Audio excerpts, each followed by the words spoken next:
for about a year now, and it's been a fantastic experience, a real education in many, many ways.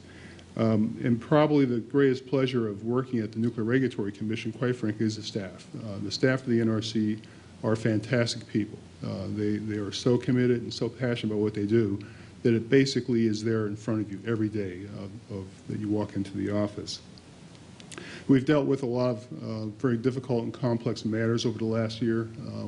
We've done everything from discussing the release of patients who've had radiological treatments to the requirements for mining new uranium in the West, to dealing with the advent of new reactors. And it's something that, when I came on the commission, I always believed that, I believe coming on that one reason to be at NRC at this time was we were at the threshold of this new generation of new nuclear power plants in the United States. It's a historic juncture. And I wanted to be part of that. So I assumed that would be what we were working on, but we haven't even gotten to that yet for the most part. So, and the rest of it's really been interesting. However, as John pointed out, we are moving down the path towards seeing the process moving forward for the new plants.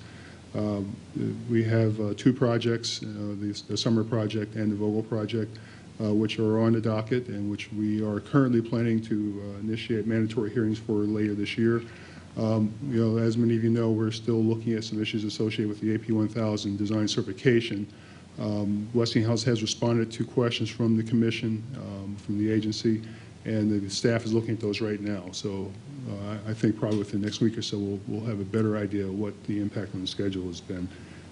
If we keep on pretty much the same schedule, we could see that work underway quite soon. So we're looking forward to that.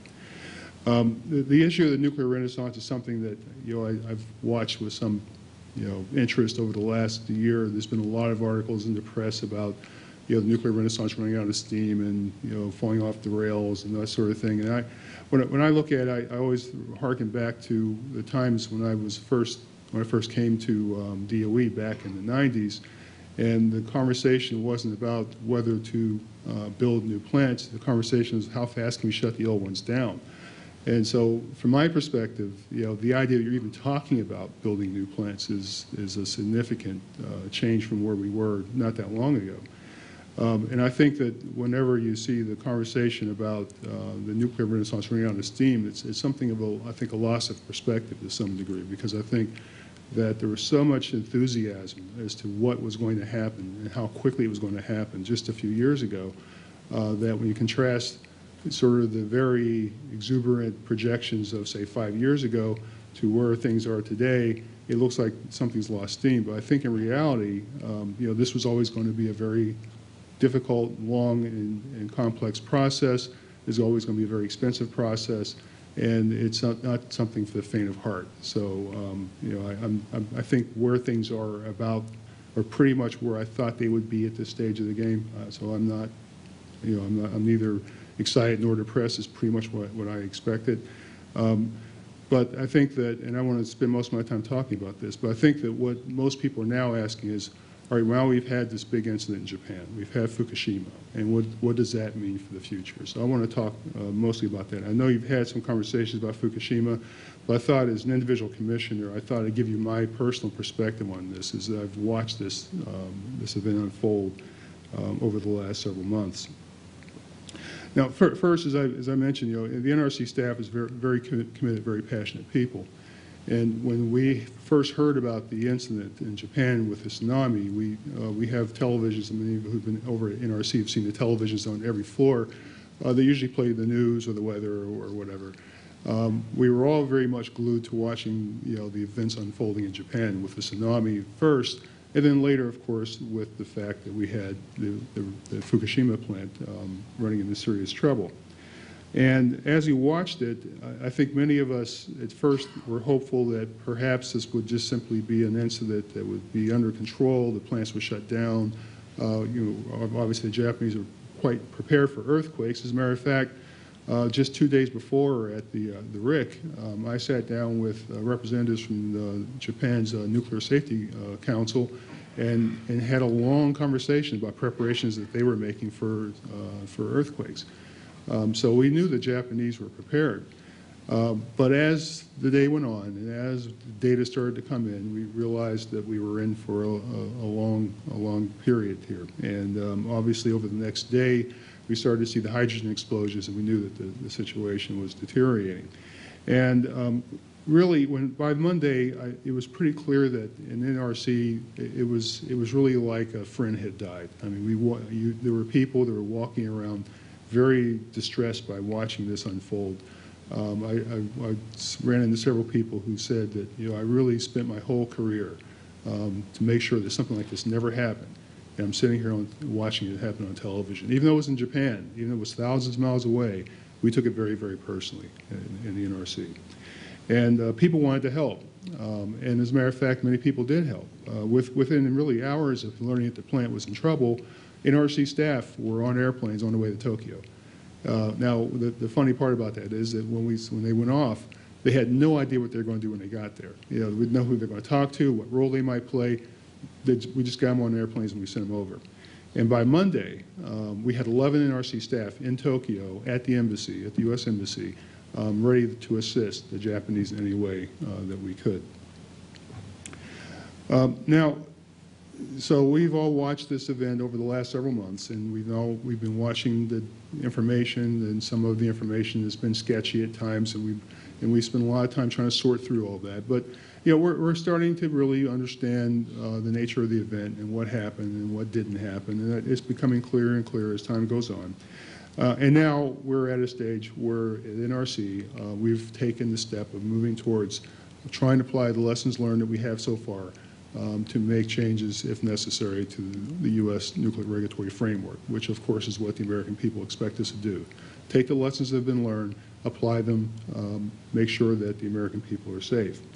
And NRC considers itself to be a learning organization, so this is what we do as a course of business. We didn't require any special authorization or permission or any special instructions. We immediately began thinking about how we can apply these lessons learned.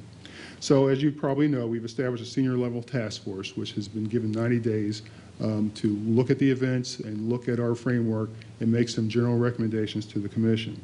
The final report of this task force is due to the Commission in the middle of next month. That will then lead into a longer term review where we will work with the staff to look at the outputs of this task force and make whatever changes are necessary to the regulatory framework. And as an individual commissioner, I await that analysis. We have very, very good staff. In fact, the task force that's active today is composed of some of the best staff in the agency, some of the most experienced, some of the most highest integrity people that we have. And so waiting for the results of that exercise, I think, will be very important. That said, as I've seen it and as I watch this and as I've talked with people, I've started to focus on certain areas myself. And I thought what I would do today is share some of those thoughts with you. First, I think it's important to recognize that the technical details of what happened in Fukushima are still coming in. And my gut tells me that there's some technical facts that we may not know for months, if not years, if ever. It's just the reality of this sort of incident.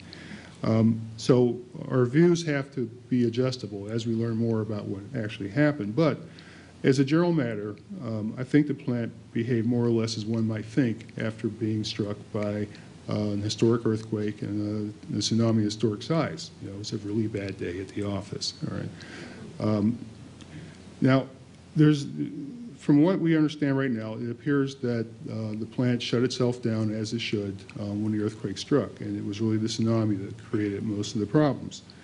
And while it's important to understand all the details about what happened in Fukushima, I think it's also important to recognize that whenever you have an accident like this, the details are very important to understand, but you often learn very broad lessons from each accident. And I think that's true with all the modern nuclear events. From 3 Mile Island, we learned to really think more carefully about operational excellence. That was really a big lesson from 3 Mile Island. For Chernobyl, safety culture became kind of a major touchstone in that incident. And really from both TMI and Chernobyl, we learned about containment, right? One was a positive example, one was a negative example. Containment's a really good thing. And with the facts coming in, I think I've already drawn what I think is a broad lesson I've seen from Fukushima, and that is the critical importance of accident management and recovery. Now, we do a good job of analyzing the conditions around nuclear plants in the United States that would lead to earthquakes or storms or floods or any other natural disaster. But, after reflecting on what happened in Japan, I think that, one idea that occurs to me is that no matter how smart we think we are in projecting these things, the fact is, every now and then, Mother Nature will throw us a curveball, and the storm will be a little more intense, the earthquake will be a little more powerful, the tornado a little larger, and I think that in recognizing that we can't be absolutely certain about every projection we make, that we have to recognize that we must not only plan for the things that we expect, but we have to be prepared to recover from the things we didn't expect. And that's where my focus has been. Now, fortunately,